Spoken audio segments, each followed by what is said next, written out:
Hey everyone, welcome to my channel. Over here we do math work, if it wasn't obvious from the title.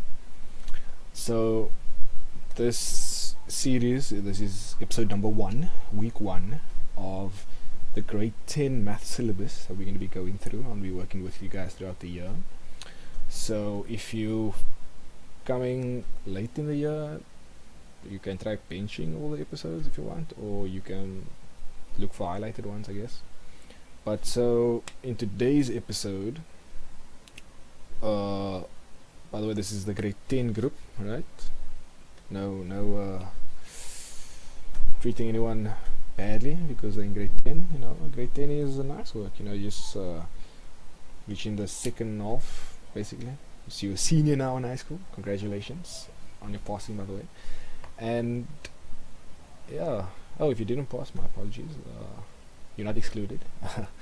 And we're gonna do this right this time around, So this is the beginning of the grade 10 syllabus, where we're gonna be doing some algebra expressions. And we're starting it off with the number system, So for all that complicated words, we're just gonna be saying what type of numbers we have, what oh, and if you didn't know, we have types of numbers, right? So we're going to be starting off with just the refresher. I'm not sure when you learned this, but we do have our natural numbers. These are the numbers that you first exposed to in math, your 1, 2, 3, 4, 5, 6, and that goes all the way up to infinity. And then we have whole numbers, which is exactly the same as natural numbers. It just includes the number 0, as you can see over here. And then integers, something you should be familiar with from before, which are the same as whole numbers, but it includes all negative whole numbers, right? So that would be -1, -2, -3, all the way up until -infinity, right? So yeah, this is just a bit of revision. And then, as you can see from the little diagram over here, what we're going to be introducing today would be your rational numbers, which we have the symbol Q for, and our irrational numbers, which is just Q with a little prime symbol on top, right? Q prime. And then all of these numbers together make our real numbers, right? Okay, right, let's jump straight into it. So our definition for rational numbers, right? A rational number is a number which can be written in the form of a over b, where a and b are both integers and b is not 0. This is kind of important. It pops up quite a lot. B is not equal to 0. B cannot be 0. Did I say that right? No. Editor, do your job. I'm the editor. Okay, cool. Don't make the video too long. B cannot be 0 for the simple reason of it wouldn't make sense if b is 0. Because remember, this is a divide sign, right? The fractions are all divides. So we have a divided by b. So if you think about it in a normal everyday situation, let's say you guys buy a pizza, right? And a pizza is usually cut into 8 slices. Okay, let me see if I can throw it over here. Amazing throwing skills. Right, so this is our pizza. Our pizza is cut into 8 slices, each perfectly cut slices, obviously, you see there. And let's say that you guys are 4 people, right? 4 guys, you guys all contributed, you all put pizza. So to be fair, how much should each person get a slice of that pizza? That would be simple, right? We just take the amount of slices they are, and we divide it equally the amount of people. So that would be 8 slices divided by 4 people. So each person would get 2 slices of pizza. But remember, you can see that this is in the form of a over b, right? So in the case where we would have b being 0, which is 8 over 0, we would have 8 slices divided amongst no people. Yeah, that's why it doesn't make sense, because you're sharing 8 slices of people. Sorry, 8 slices of pizza among 0 people? There's no answer, right? If you can get an answer, drop in the comments. I would love to know your answer. You can change mathematics if you can get an answer for that. So here are some examples of our rational numbers. We have 10 over 1, 21 over 7, which is just 3, if you simplify that, minus 1 over minus 3, 10 over 20, which is the same as half, and minus 3 over 6. So these are all rational numbers, right? Because they can be written in the form of a over b. And in just a little note, all our numbers that we've seen before this, all these natural number, no, the natural, okay, no, enough joking. All the natural numbers, whole numbers and integers, all of them can be written in the form of a rational number because we just put them over 1, right? So for instance, 2 over 1, that is 2, and that is in the form of a rational number. It's in the form of a over b, right? Easy? Cool.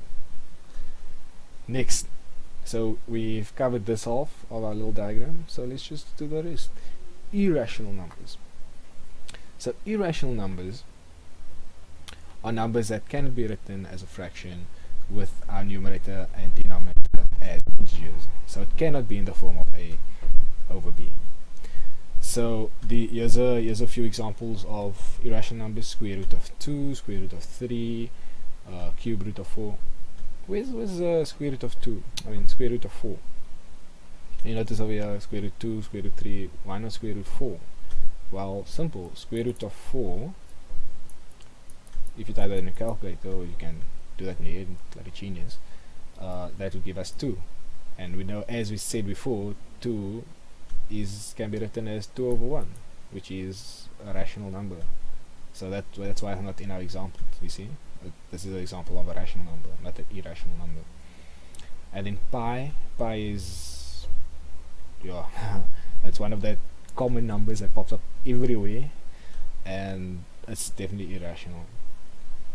This last example over here, we see that it is a fraction, it is divided, but you see that our numerator contains the square root of 5, which is irrational, so this whole number ends up being irrational. Remember, this is one number, this is one term because of the divide sign. Right, so okay, so let's I'm just gonna leave some questions here for you. Be sure to pause the video, or after you watch the video, come back and check it out. I'm not gonna answer these are really straightforward, but if you do have a problem with it, just drop a question in the comments, you know, just say which one you struggle with, and I'll be sure to answer them.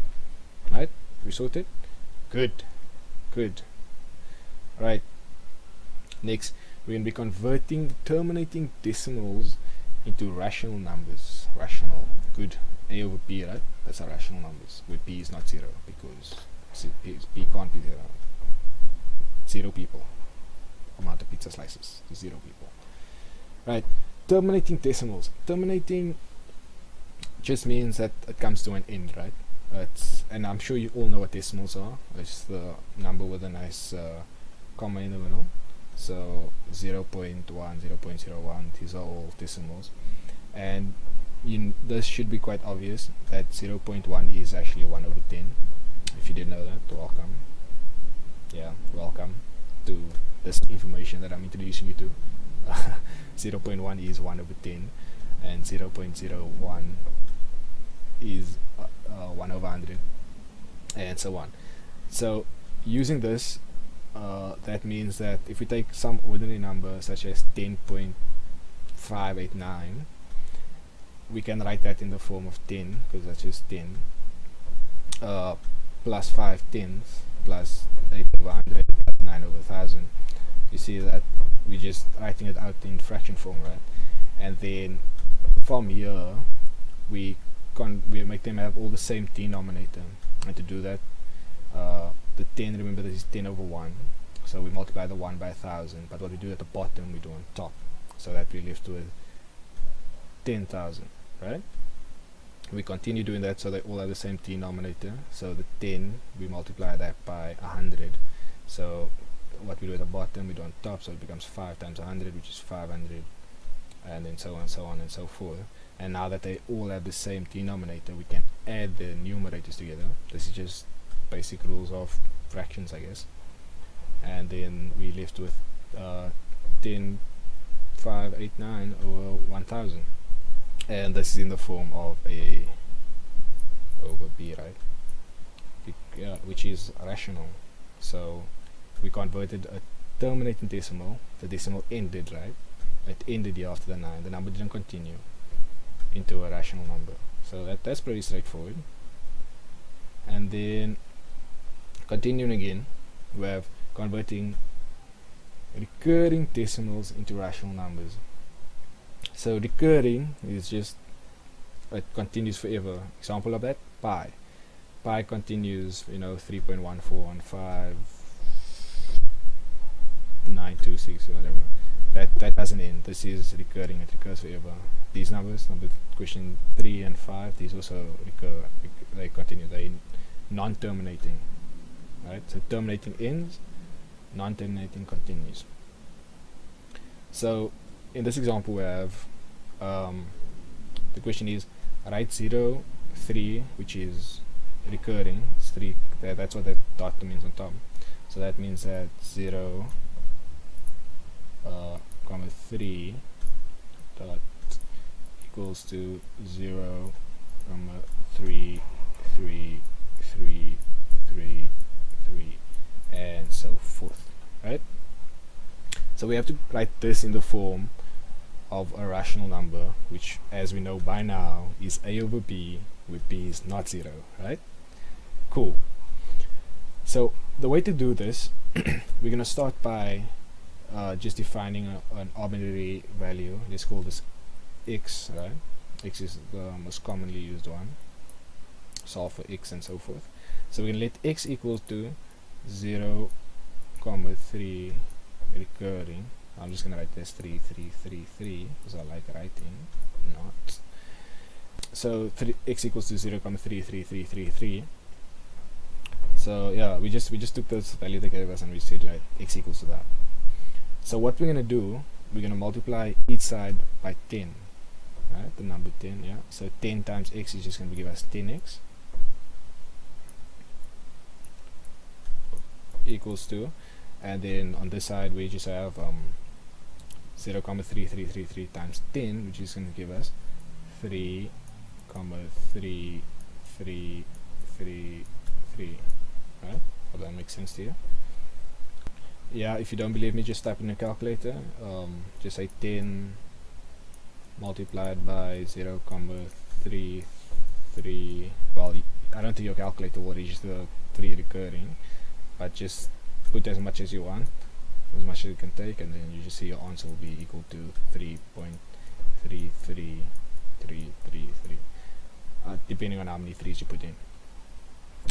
So right over here, why did we multiply it by 10? We just simply wanted to move one of our 3's to the left hand side of our comma, right? So what we do after this, we're going to subtract an x on both sides. We do this because we want to get rid of all these extra 3's now. You'll see why. So we're going to multiply. So we're going to have 10x. Oh, it's great x here. X minus x equals to 3, comma 3, 3, 3 dot minus x. Because remember, what you do on the left hand side, you have to do on the right hand side. So this is left with 9x equals to. So remember, x is just this 0, comma 3, 3, 3, 3, right? So if we're going to put that in there, we're going to have 3, comma 3, 3, 3, 3, 3 minus 0, comma 3, 3, 3, 3, 3. Notice all that comma 3, 3, 3's are going to cancel, and we're just going to be left with 3. Yeah, I'm running out of space. Let me just draw a line over here. There we go. So now we're left with 9x equals to 3. We're going to divide by 9 on both sides. So we're going to be left with 9x equals to 3. Divide by both sides by 9. Okay, 10 goes in the way. Please give So we're going to be left with x equals to 3 over 9. 3 over 9 is the same as 1 over 3. And look at that. X is now 1 over 3, which is in the form of a over b. Notice b is not 0. And remember, we defined x at the beginning. X wasn't given to us. We didn't have to find. Look at our question, the information they gave us. We put x there. So we're gonna take the x away by replacing it from what we put it in as. So from our question, we've therefore x 0, 3 recurring equals to 1 over 3, which is a third. And that's how easy it is. I went through it very slowly. I showed you all the details just to show that I'm not making anything up. It's not magic. That's where everything comes from. And then I believe I do have another question for you, which is write 5, 4, 3, 2 recurring as a rational fraction that is in the form of a over b. I must have said a over b 1,000 times in this video. So go ahead, drop the answer in the comments and I'll be sure to get it. Thanks for watching, guys. This is week 1 and I'll be sure to continue with it every week until the end of the year, or until when you guys write exams, or yeah. Thanks for watching. See you guys in the next one. Bye.